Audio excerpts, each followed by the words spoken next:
एक बात मैं तुम्हें अर्ज करता हूं मेरे अजीजों, तुम्हारे पास अब भी बहुत कुछ है। कौन कहता है कि तुम सबसे ज्यादा पिछड़े हुए होंगे दुनियावी एतबार से, जाहिरी एतबार से। तुम्हारे पास एजुकेशन की कमी है, तुम्हारे पास मालो असबाब की कमी है। लोग ये कहते हैं गरीबी की सतह से नीचे ये लोग जीते हैं मुसलमान, इनके पास अब असबाब कुछ नहीं रह गए। लेकिन मैं फिर भी यकीन के साथ कहता हूं, हाँ बज़ाहिर हमारे पास गाड़ी घोड़ा नहीं, माल जायदाद नहीं, कपड़ा लत्ता नहीं, हुकूमत की कुर्सियां नहीं, सियासत और क़ियादत नहीं, लेकिन ऐ दुनिया वालों कान खोलकर सुन लो, अब भी हमारे पास नबी पर मर मिटने का जज्बा मौजूद है। मेरे नबी से मेरा रिश्ता कल भी था और आज भी है। बतला दो गुस्ताख नबी को गैरत सुन्नी जिंदा है, उन पे मर मिटने का जज्बा कल भी था और अपना सब कुछ गुंबद खजरा कल भी था। और ये वो दौलत है जो तुम्हें पूरी कायनात में मुमताज करती है।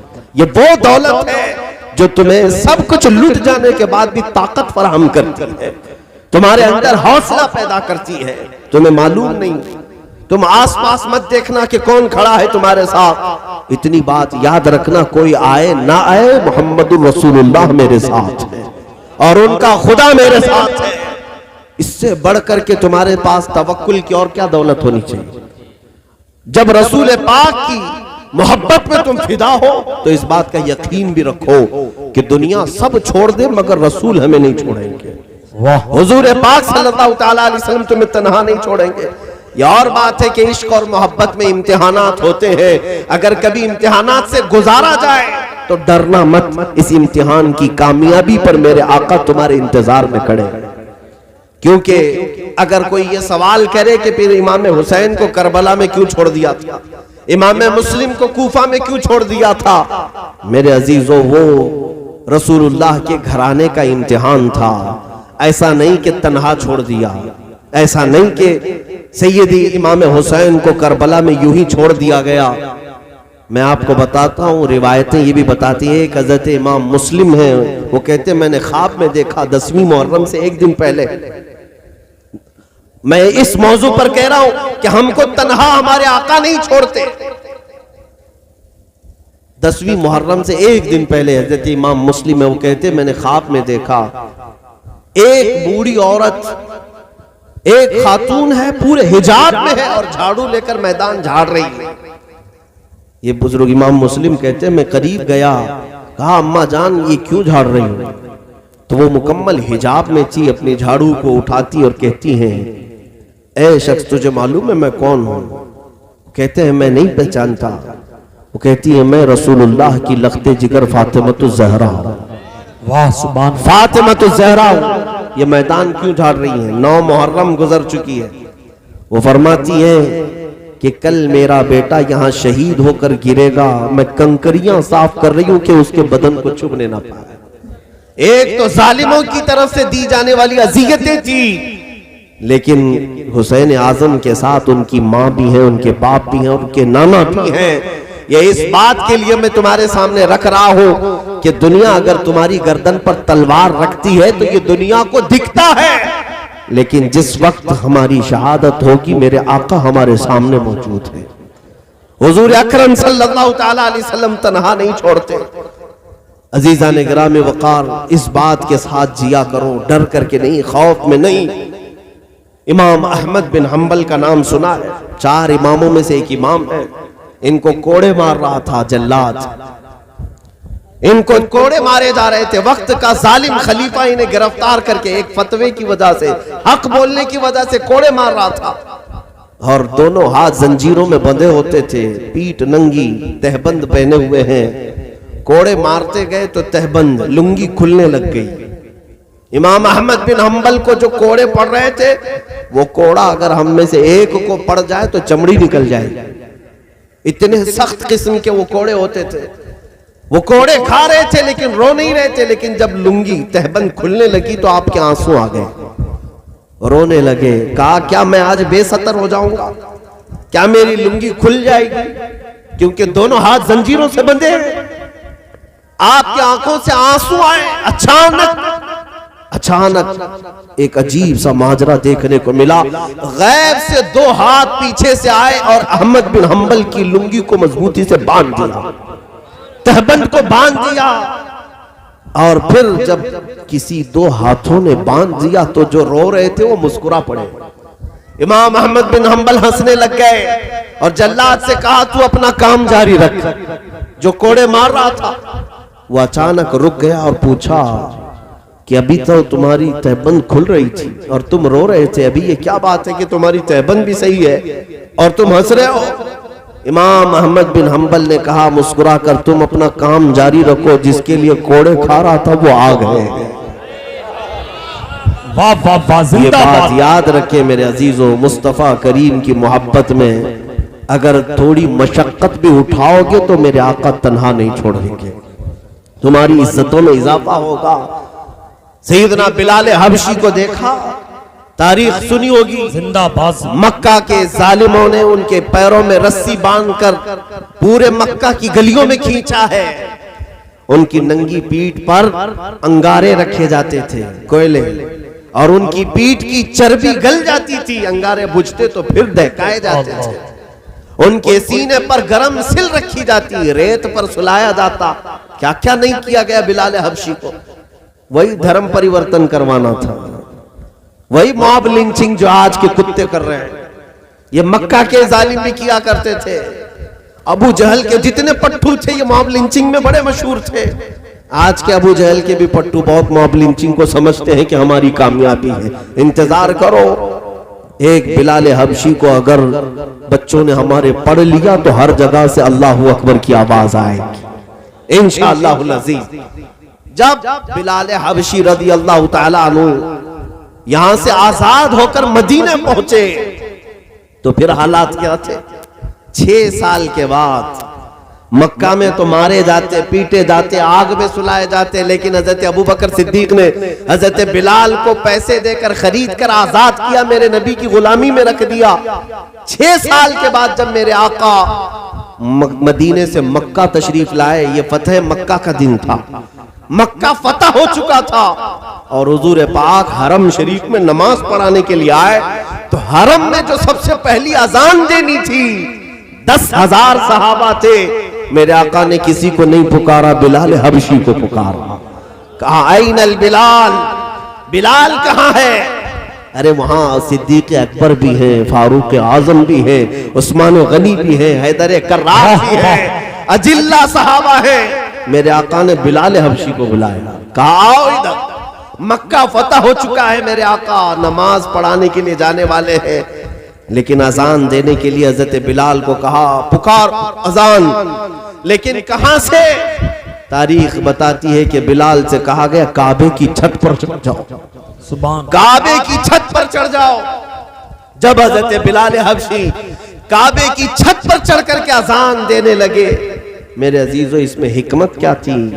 बुजुर्गान दीन फरमाते हैं अजान तो किसी नीचे से भी खड़े होकर, ऊंचे टीले से भी खड़े होकर दी जा सकती, काबे की छत पर चढ़ा करके मेरे आका ने दुनिया को यह बताया जो नबी के नाम पर जख्म खाता है मौला उसे काबे की छत पर पहुंचा देता। मुस्तफा की गुलामी में जो अपने आप को फना करता है मौला उसको इज्जतों से नवाजता है। इसीलिए मेरे अजीजों आज ये इस्लाम नगर, ये बदायूं का एक छोटा सा कस्बा, मैंने कभी यहाँ पर आज तक न गुजर किया न यहाँ आपसे कभी मुलाकात की, पहली मर्तबा, लेकिन लोगों का ये शौक, लोगों की ये मोहब्बत, ऐसा लगता है सदियों से हमारे ताल्लुकात हैं, पहले से हमारे रिश्ते हैं। ये क्यों है? मुझे आप जो इज्जतों से नवाजे या मुझसे करीब होने या मिलने की ख्वाहिश रखते हैं तो इसलिए नहीं कि किसी जनता पार्टी का आदमी आया हुआ है, इसलिए इज्जत दी जाती है कि नबी करीम सल्लल्लाहु अलैहि वसल्लम का गुलाम आया हुआ है। जब तक बिके न थे तो कोई पूछता न था, जब तक बिके न थे तो कोई पूछता न था, या रसूल अल्लाह तुमने खरीद कर हमें अनमोल कर। नारे तकबीर, नारे रिसालत, मसलके आला हजरत, अजमते मजहबे इस्लाम, उलमाए अहले सुन्नत, सरजमीने इस्लाम नगर बदायूं शरीफ, जिंदाबाद जिंदाबाद। सुभान। ये जो इज्जतें मिलती हैं ये किसी और बात की नहीं, रसूलुल्लाह के कदमों से वाबस्ता होने की। अजीज़ान गिरामी, इस्लाम नगर ही नहीं, जिस इलाके में भी गया मेरे आका का फैज मुझे सामने नजर आया। सुभान अल्लाह। नबी करीम सल्लल्लाहु ताला अलैहि वसल्लम के लिए अगर किसी जगह से बैठ करके कुर्बानी देने की सिर्फ बात भी कर लो, अरे करना तो बहुत दूर की बात है। हुजूर के लिए मर मिटने का मकाम ये बाद में है। अगर तुम बात भी कर लो, अपने जज्बात में तैयारी भी कर लो, तो मेरे आका तुम्हें एजाज से नवाजते हैं। इतना दिया सरकार ने मुझको जितनी मेरी औकात नहीं, ये तो उनका करम है, वरना मुझ में तो ऐसी बात नहीं। इसलिए मेरे अजीज,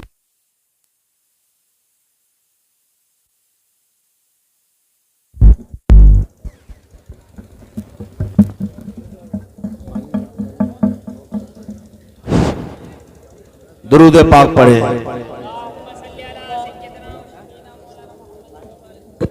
सुभान अल्लाह, सुभान अल्लाह, जिंदाबाद जिंदाबाद, माशाअल्लाह। अगर इस मोहब्बत की तरफ तुम वापस पलट आए तो अपनी इज्जतें वापस देखोगे, अपना इक्तिदार वापस देखोगे। इकबाल ने कहा है, उनके जो हम गुलाम थे खल्क के पेशवा रहे, उनसे फिरे जहां फिरा फिर आई कमी वकार में। हमारा इलाज सिर्फ इतना ही है, हमें करनी है शहीनशाह बता की रजा जोई। वो अपने हो गए तो रहमते परवरदिगार अपनी की, मोहम्मद से वफा तूने तो हम तेरे हैं। ये जहां चीज है क्या लौहो कलम तेरे, बस हुजूर पाक से वफा करना सीख जाओ। नबी पाक की गुलामी में मर मिटने के लिए तैयार हो जाओ और मैदान में उतर जाओ। किस बात के लिए? लड़ने मरने के लिए नहीं, पहले तो अपने आप को बदलने के लिए तो उतर जाओ। अपने आप को चेंज तो करके दिखाओ दुनिया को। सच बताओ मेरे अजीजों, सच बताओ, तुम्हें अंदाजा भी नहीं कि दुश्मन तुमसे कितना खौफ खाता है। तुम्हें अंदाजा भी नहीं कि अल्लाह तबारक व तआला दुश्मनों के सीनों पर तुम्हारा रौब कैसे डालता है। बस तुम हुजूर की सुन्नतों पर आ जाओ एक बार, फिर देखना किसी लड़ाई की भी जरूरत नहीं, किसी जंग की भी। तुम्हारा चलना फिरना भी लोगों के लिए बड़ा मुश्किल हो जाए। आज इस बात से अंदाजा कर लो, इस बात से यहां पर हमारी कौम का हाल ये है, टूटे हुए हैं, बिखरे हुए हैं। कहने को तो 15% है ना, अभी 80 वर्सेस 20 का बड़ा नारा लग रहा था आपके यहां। 20% या पूरे हिंदुस्तान में अगर 14% 15% है आप, उसमें भी टूटे बिखरे हुए हैं। और गरीब इतने के गरीबी की रेखा से भी ज्यादा नीचे, और फिर उस पर एजुकेशन का ना होना यह अलग मसला। डिपार्टमेंट में, सिस्टम में तुम्हारी नुमाइंदगी नहीं, यह अलग मसला। सब टूटा हुआ बिखरा हुआ।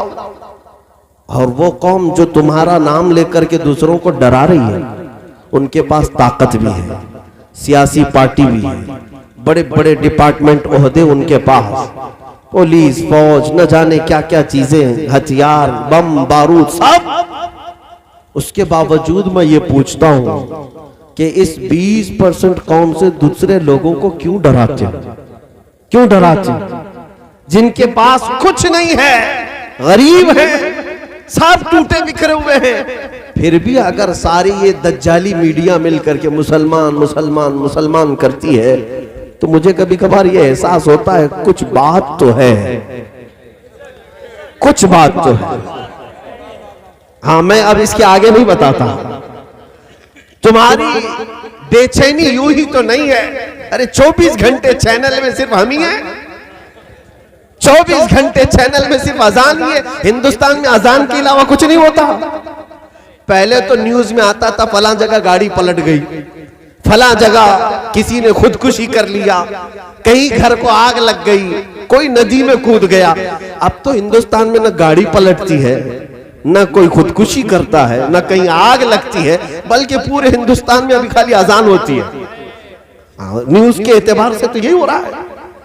पूरे हिंदुस्तान में अभी सिर्फ और सिर्फ हिजाब ही है और कुछ भी नहीं। बाकी दूसरे क्या पहन रहे हैं इससे मीडिया को मतलब ही नहीं। ये दज्जाली मीडिया को हर जगह अगर कुछ दिख रहा है तो सिर्फ बुरके दिख रहे हैं, बुरका दिख रहा है, अजान सुनाई दे रही है। ये इस बात की अलामत है मेरे अजीजों।